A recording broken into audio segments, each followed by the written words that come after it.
Malviya mission Maharashtra के अध्यक्ष आदरणीय MP सिंह साहब, हमारे मित्र और मालवीय मिशन के अधिकारी डॉक्टर राकेश सिंह साहब, डॉक्टर राकेश सोमानी जी जिन्होंने अभी मेरा परिचय करा दिया, हमारे मित्र और मार्गदर्शक आदरणीय विठ्ठल जी कांबळे जो कोकण प्रांत के कार्यवाह हैं। यहाँ कई मित्र उपस्थित है, गोपाल राव है, डॉक्टर नाथ है, विष्णु बारूड है, बाविस्कर साहब यहाँ पर है, मनोहर बाविस्कर, मेरी पत्नी है, मेरा लड़का अमर। ये स्टोरी भी मैं बताऊंगा, अमर उसका नाम क्यों है। तो सभी यह पहला ही जाहिर कार्यक्रम है। इसके पहले आदरणीय आचार्य परम पूज्य जितेंद्रनाथ महाराज जी ने पिछले रविवार को ही पहला सत्कार किया और यह जाहिर रूप से कार्यक्रम आज का है। सबसे पहले तो मैं आपको मेरी पहली अमरनाथ यात्रा का कथन करना चाहता हूँ। वो यात्रा थी 1989 में। आतंकवाद शुरू हो चुका था। वहाँ के रीजनल इंजीनियरिंग कॉलेज में एक कॉन्फ्रेंस के लिए हम कई सारे BRC के लोग गए थे। मेरी पत्नी और बड़ा लड़का अमित वो भी हमारे साथ में था और अमर माँ की पेट में था। कॉन्फ्रेंस होने के बाद में हमारे सारे ग्रुप ने तय किया कि अमरनाथ चलते हैं। तो अमरनाथ घोड़े पर हमारी यात्रा शुरू हुई। बालताल के मार्ग से हम शॉर्ट रूट जो है वो मिलिट्री रूट है, 14 किलोमीटर का रूट है। वहाँ से घोड़े पर हम गए, लेकिन फिर भी जहाँ अमरनाथ जी का मंदिर है उससे 2 किलोमीटर पहले तक ही घोड़ा जाता है। उसके बाद में फिर पैदल ही चलना पड़ता है। वहाँ पूरी बर्फ़ रहती है और बर्फ़ पे चलना पड़ता है। लेकिन हिमालय का एक वैशिष्ट्य ऐसा है कि वहाँ हर घंटे में अलग अलग वातावरण रहता है। वापस आते वक्त वातावरण ख़राब हो गया, वेदर ख़राब हो गया, बादल आने लगे, छाने लगे, बारिश बर्फ़ गिरने लगा और रास्ता जो है वो एकदम संकड़ी वो क्या कहते हैं उसको, गली जैसा ही रहता है, पहाड़ को काट करके बनाया हुआ। और हिमालय में जो गया नहीं उसको हिमालय का अंदाज नहीं आता है। अपने सह्याद्री तो पत्थर से बना हुआ है, लेकिन हिमालय जो है वो मिट्टी से और पत्थर से ही बना हुआ है। लैंडस्लाइड कभी भी कहीं पर भी हो जाती है। वापस आते वक्त रास्ते पर पानी गिरा, फिसलन हो गई। मेरी श्रीमती घोड़े पर थी, मैं भी घोड़े पर था और अमित जो बड़ा लड़का मेरा था वो 4 साल का था। वो पिट्ठू कहते हैं, एक आदमी पीठ पर उसको लेकर के चलता है, तो वो पिट्ठू था। और वापस आते वक्त फिसलन होने के कारण मेरी श्रीमती का घोड़ा फिसल गया। फिसल करके वो 10-12 फीट नीचे तक ऐसे लुढ़कते हुए गिर गया। और वहाँ तो खाई होती है, एक तरफ पहाड़ और दूसरी तरफ खाई। लेकिन नसीब से उसने घोड़े ने अपने आप को संभाला, खड़ा हो गया। मिसेस घोड़े पर ही बैठी हुई थी और वो घोड़े ने अपने आप को रास्ते पर लाया। और वहाँ से फिर हम वापस आए, अमरनाथ जी के दर्शन हुए और कुछ ही महीनों के बाद में अमर का जन्म हुआ, तो इसलिए उसका नाम भी अमर, इसलिए उसका नाम रखा गया, नामकरण किया। अमरनाथ रिटर्न वो है ही। तो मित्रों, मंदिरों से मेरा संपर्क जो आया गहराई से, वो शिरडी के एक असाइनमेंट के बाद ही आया। मेरा अनुमान ऐसे हो गया वहाँ जाने के बाद में और इतने वर्षों में मंदिर का अध्ययन करने के बाद में कि temple is an instrument of socio economic transformation. और टेम्पल में ये ताकत है कि हिंदुस्तान के सोशो इकोनॉमिक ट्रांसफॉर्मेशन करने की। टेम्पल्स केवल एक दर्शन का, धर्म का केंद्र नहीं है, वो हमारी आस्था है, वो हमारी श्रद्धा का केंद्र है। हमारे देश के लिए आन बान और शान अगर कुछ है तो मंदिर है। मंदिर हमारी धरोहर है, मंदिर हमारा अस्तित्व है। आप अंदाज लगाइए कि मंदिरों को ही क्यों तोड़ा गया, किसी के घर को नहीं तोड़ा। बड़े बड़े राजमहल थे लेकिन तोड़ा नहीं, मंदिरों को क्यों तोड़ा गया? क्योंकि मंदिरों को आघात करने के बाद में हिंदुओं के मन पर बड़ी चोट पड़ती है। जो मर्मस्थल होता है, शरीर में भी मर्मस्थल होता है, वीक पॉइंट्स होते हैं, वहाँ मार अगर दी जाए तो वो चोट बड़ी हो जाती है, मार छोटी सी ही रहती है। इसलिए मंदिर तोड़ने का यही एक कारण रहा है हिंदुस्तान में, हिंदू समाज को डीमोरलाइज करने का और शक्तिहीन बना देने का कि अरे आपने अभी मंदिर भी टूट रहे हैं, अपने तो कुछ रहा ही नहीं है। तो यह काम कई हजारों वर्षों तक होते रहा, लेकिन अभी समय बदल गया है। अभी घर में घुस के मारेंगे ये समय भी आ गया है। और हमारी सेना ने ये करके भी दिखाया है, खाली बोलने तक नहीं रहे, घर के घुस के मारेंगे और मारा भी है। अभी पाकिस्तान को कुछ भी बोलने दो, लेकिन भीख का कटोरा लेकर के दुनिया भर में घूम रहे हैं। IMF को $1 बिलियन का कर्जा देने के लिए, मांगने के लिए उनको कितनी बार बोलना पड़ा। $1 बिलियन क्या होता है? 8,000 करोड़ रुपया मान लो, 8,500 करोड़ रुपया।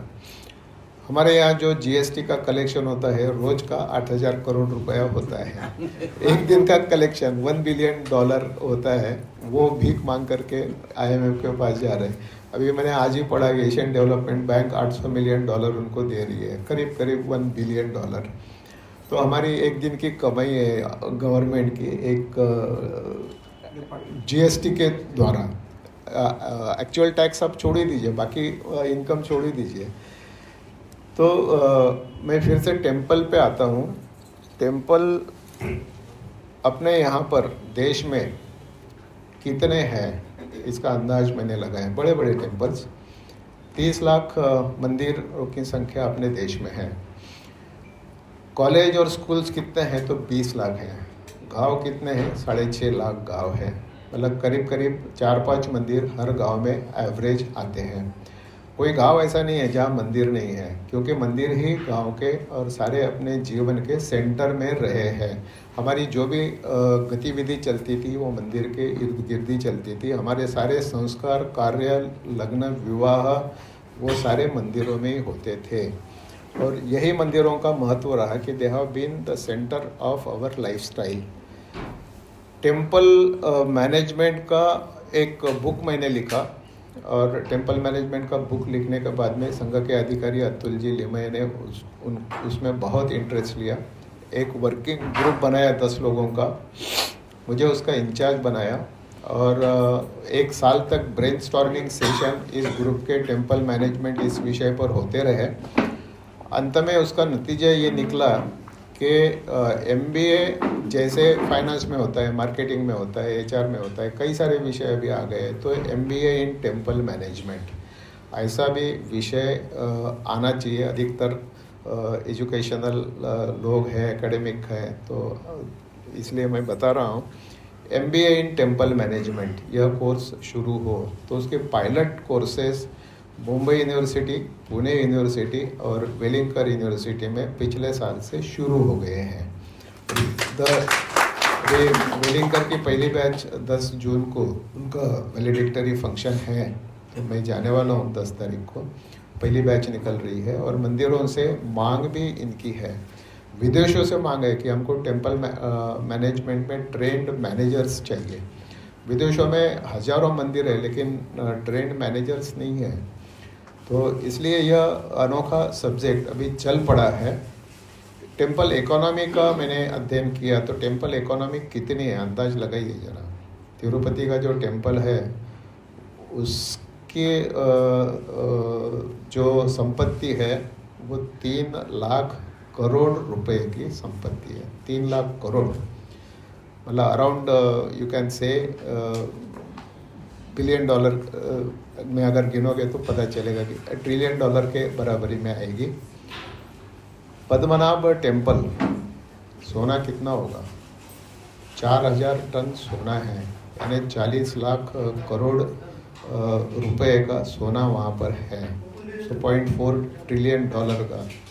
और ऐसे हिंदुस्तान के सारे मंदिरों की अगर आप इकोनॉमी गिनेंगे तो $1 ट्रिलियन के बराबरी में वो इकोनॉमी आएगी।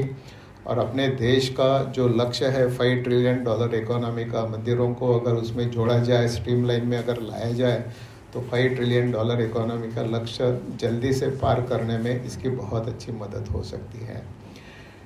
Temple is a source of economic activity as well as employment also. मंदिरों में एम्प्लॉयमेंट कितना है? तिरुपति में आप देखेंगे तो 16,000 एम्प्लॉयज़ है, शिरडी में 5,000 एम्प्लॉयज़ है।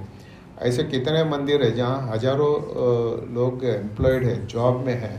मंदिरों ने एम्प्लॉयमेंट जो दिया है वो हज़ारों में दिया है। मैं तो कहता हूँ कि एक मंदिर में केवल 10 लोग आप एम्प्लॉयड कर लीजिए, 30 लाख मंदिर है तो 3 करोड़ लोग डायरेक्टली एम्प्लॉयड होते हैं। लेकिन सेकेंडरी एम्प्लॉयमेंट भी होती है, फूल वाले रहते हैं, हार वाले रहते हैं, फ़ोटो वाले रहते हैं, लॉकेट वाले रहते हैं, कोई अदर सामान जो रहता है वो बेचने वाले रहते हैं। तो सेकेंडरी एम्प्लॉयमेंट भी 3 करोड़ से ज़्यादा है। तो 6 करोड़ एम्प्लॉयमेंट यानी 6 करोड़ घर। अपने हिंदुस्तान में 25 करोड़ घर है, 6 करोड़ घर मतलब 25% घर जो है वो मंदिरों के इर्द गिर्द चलते हैं। इतना बड़ा टेम्पल जॉब्स का संख्या इतनी बड़ी है। यह मंदिर जो है, जैसे मैंने कहा कि हमारा आधार है, हमारा अस्तित्व है।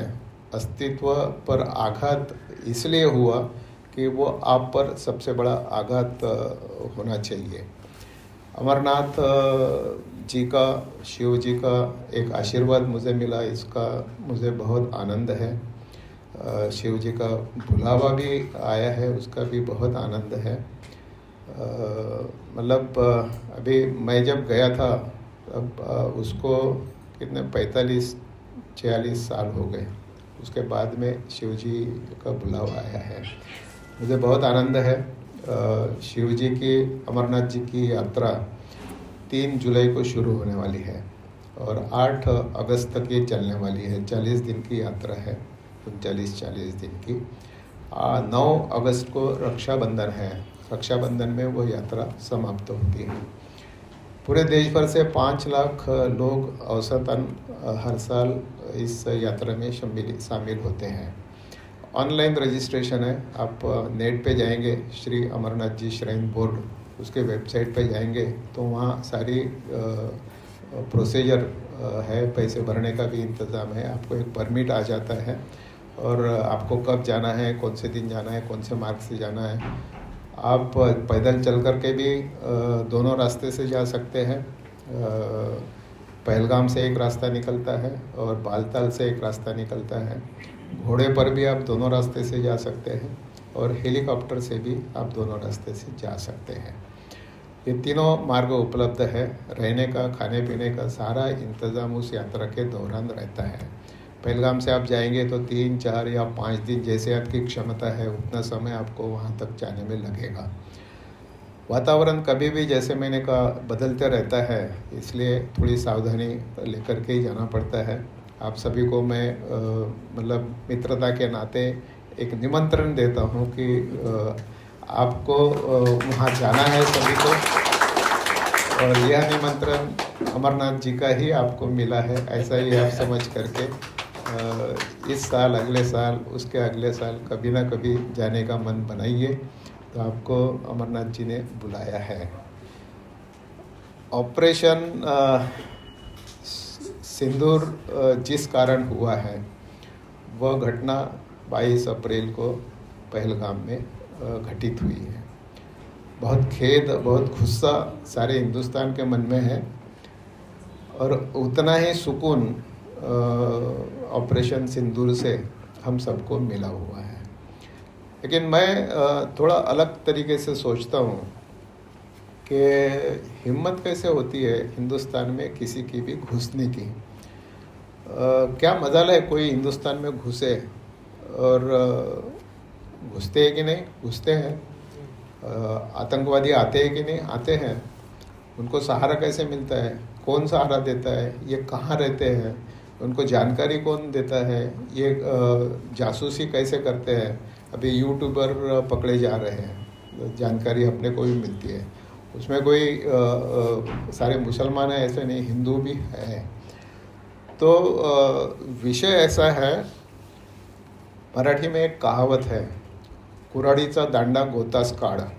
मतलब कुल्हाड़ी जो रहती है उसका जो डंडा रहता है वो लकड़ी का रहता है। वो डंडा अगर निकाल दिया जाए तो कुल्हाड़ी पेड़ को नहीं काट सकती है, वो डंडा रहता है इसलिए पेड़ को वो काट सकती है। तो कुल्हाड़ी का जो डंडा रहता है वो लकड़े का बनता है और वो लकड़ी को ही काटने का काम वो करती है। तो यही अपने देश में घटित हो रहा है। अपने ही लोग अपने को खा रहे हैं, जिनको हम अपने कहते हैं। तो ये समय आ गया है कि अपने कौन है पराये कौन है ये पहचान करने का समय आ गया है। आतंकवादियों के लिए मैं तो ऐसा कहता हूँ कि यह उपजाऊ भूमि बन गई है। कई सारे घर ऐसे अपने हिंदुस्तान में हैं जो उनको पनाह देने के लिए तैयार है।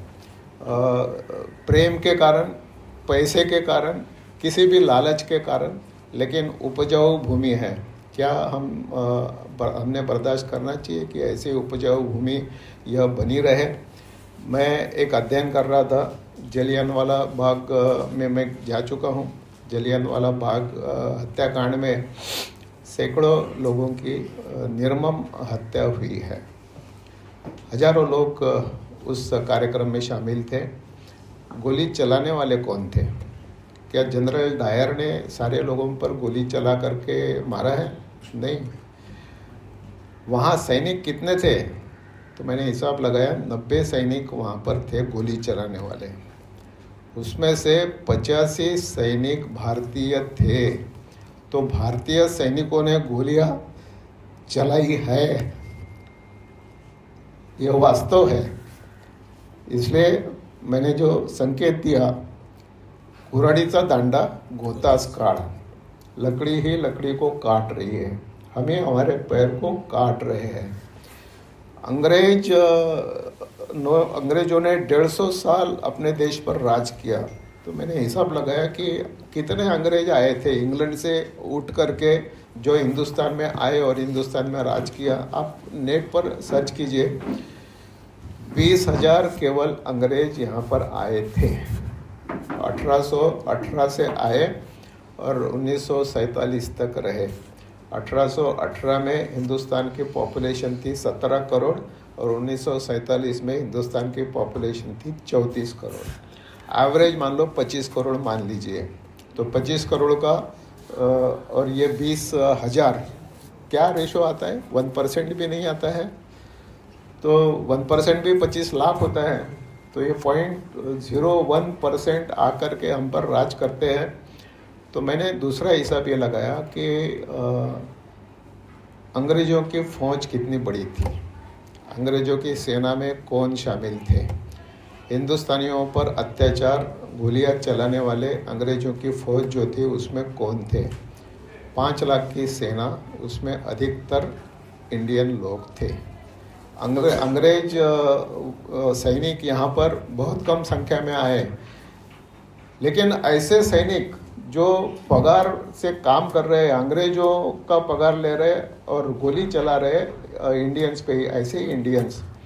तो इसलिए वो भी अगर आप समय गिनते हैं तो पता चलता है कि कुऱ्हाडीचा दांडा गोतास काढ। औरंगजेब का और अफजल खान का समय आप ले लीजिए।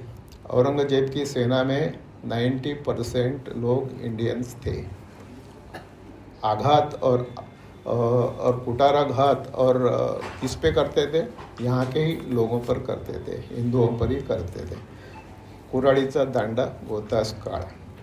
अफजल खान को जब मारा गया शिवाजी महाराज के कुशल नेतृत्व में, और जो उसकी हत्या हुई है, हत्या होने के बाद में अफजल खान का एक स्टेटमेंट है, मावड़े कितने रहते थे और अफजल खान के सैनिक कितने रहते थे। वो अगर 5,000 है तो ये 500-600 भी नहीं रहते थे। 1%, 5%, 4% यही रेशो रहता था। लेकिन सारे के सारे उस पर, उसकी सेना पर और उस पर भारी पड़ते थे। ये इतनी कम संख्या में, और अफजल खान और औरंगजेब के सेना पर भारी पड़ने का कारण क्या था, इसका उत्तर अफजल खान ने खुद दिया है मरने के समय पे। क्या कहा है अफजल खान ने मावड़े के बारे में? जो शिवाजी के सैनिक थे उनको मावड़ा कहा जाता था। उनके बारे में ये कहा है, लिखित रूप में है, कि ये थकते नहीं, ये रुकते नहीं, ये झुकते नहीं, और ये बिकते भी नहीं है।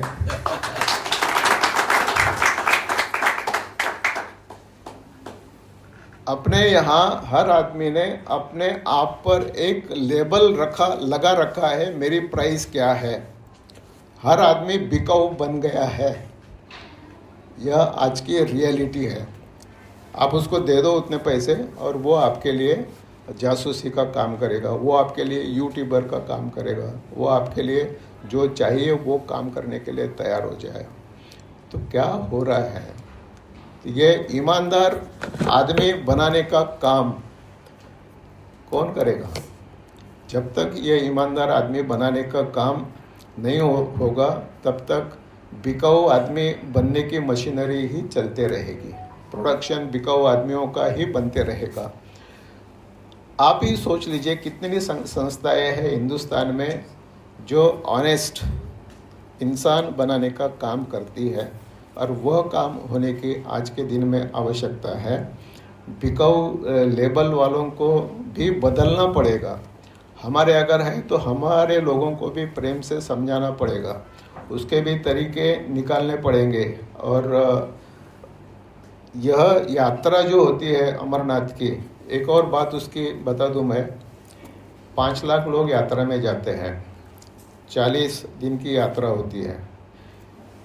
एक साथ तो सारे 5 लाख जाते नहीं हैं, तो अलग अलग डेट्स उनको मिलती हैं। लेकिन यह यात्रा हिंदुस्तान में ही होती है। इस यात्रा की सुरक्षा के लिए 50,000 सैनिक लगाए जाते हैं। ये कितना बड़ा विडंबन है अपने ही देश में। आप सोच करके देखिए, हमारे देश में हमारे ही धर्मस्थल पर जाने के लिए हमें ही सुरक्षा लेनी पड़ती है। इतना असुरक्षित वातावरण है। तो यह विडंबना क्या हमने सहन करनी चाहिए?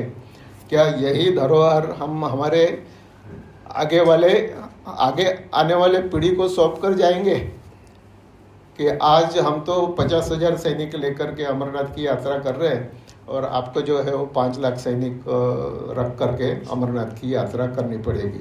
आपके कदम कदम पर एक सैनिक खड़ा होगा। क्यों यह वातावरण बना हुआ है? क्यों हम अपने ही देश में सुरक्षित नहीं है? क्यों हमारी ताकत का डर किसी को नहीं है?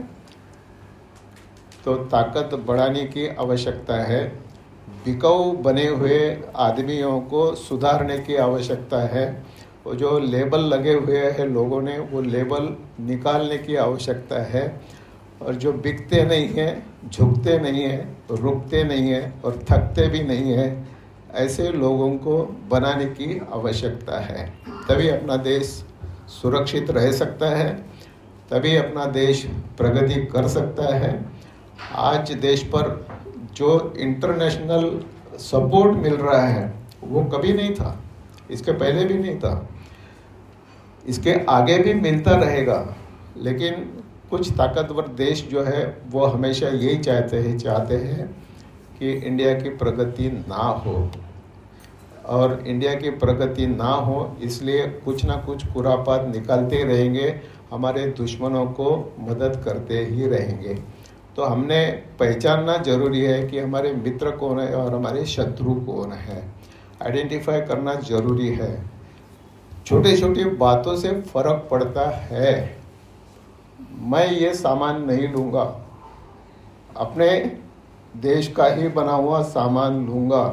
फर्क पड़ता है, छोटी छोटी बात से फर्क पड़ता है, हमारे सोचने से फर्क पड़ता है। वो सोच डालने की आवश्यकता है। तो मुझे ऐसा लगता है ईमानदार, स्वस्थ, शक्तिशाली और जो बिकाऊ नहीं है, लेबल नहीं है, ऐसे लोगों का निर्माण होना जरूरी है। भले ही संख्या में कम हो, लेकिन उसका परिणाम अधिक होता है। जैसे शिवाजी महाराज के मावड़े लड़ते थे, उनका जो परिणाम होता था, संख्या में कम थे लेकिन परिणाम अधिक था। आप सब लोग यहाँ पर आए, कम समय में आए, आदर किया, सत्कार किया, अभिनंदन किया, मुझे बहुत अच्छा लगा। आपकी जरूर अमरनाथ यात्रा की जो मंशा है वो बाबा अमरनाथ पूरी करें, ऐसा मैं बाबा अमरनाथ जी से प्रार्थना करता हूँ। और मैं भी बाबा अमरनाथ जी से आशीर्वाद मांगता हूँ कि ज़्यादा से ज़्यादा काम इस यात्रा में और इस मंदिर के द्वारा कर सकूं, यह अभियान के द्वारा कर सकूं, ऐसा मैं आशीर्वाद मांगता हूं और रुकता हूं। धन्यवाद। जय हिंद, जय हिंद।